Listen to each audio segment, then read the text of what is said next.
Дожоогийн цэдэв улаан хамбан зодогт буюу тавын даваа хууччуулын өгүүлхийг сонсвол Монгол газар бүхэн удам тасархын учиргүй гэлцэн.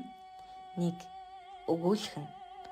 Улаанбаатараас баруун өргөш холгүй орших буян тухайгийн уужим талбайд өнгөнгийн асар майхан хаяага дэрлэг шахам яраажээ. Тэдгээрийн дундуур гоёж gooцсон хүн зам машин тэрэгтэй хийгээд морьтой явганаар нааш цааш тасралтгүйе сүлжин. Хөлтэй болгон хөдөлсөн ил талбайгаас навч ногооны хурцааг айраг сархтын эсэглэн үнэр хамар цэргэн ханхлах ажээ. Эндэж хүүхэд багчуудын гинго сурын уухай хадаж тэндэж бөхчүүл зодоглоод гэж засуулчид хоолой мэдэн дуудаж сонстно. Асар майхнийгч бүхийн дивжээгч наадамчид хөл тавих зайгүй чигжин хүрэлжээ.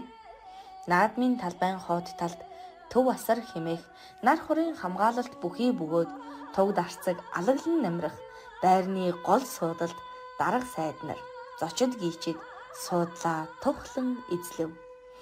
Үүний хамтад төв асрын өмнө наадмын талбайн хойморт байрлуулсан алтан соёмбод төрийн далбаа өндөр дөргөгдөж ардын хувьсгалын жилийн айн их баяр наадам нэгснийг зарлан цэлмэг хөх тэнгэрт алгуурхнаар намирлаа. Төв асраас Монгол ардын уртын дуу түмэн ихийг нарийн зээл хоолойтой дуучин бүсгүй хадааж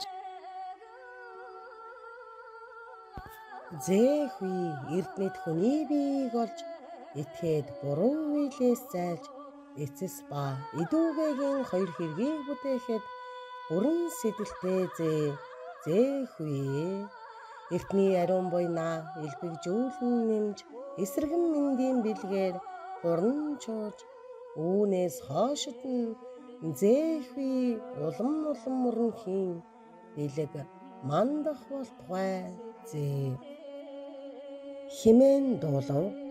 Хурдан морд уралдааны гараа руу хөдөлж бөхчүүл барилдааны талбайд гарахад дуулдаг уламжлалтай тул эл дууг жилийн 7 дугаар сарын 11-нд хийдэг Монголын үндэсний их баяр наадмын оршил сүлд дуулал гэж нэрлэж болмоор энэ дуунд наадамчин олны зүрх сэтгэл догдолж бөхчүүлийн цог хиймэр сэргэн батардаг билээ.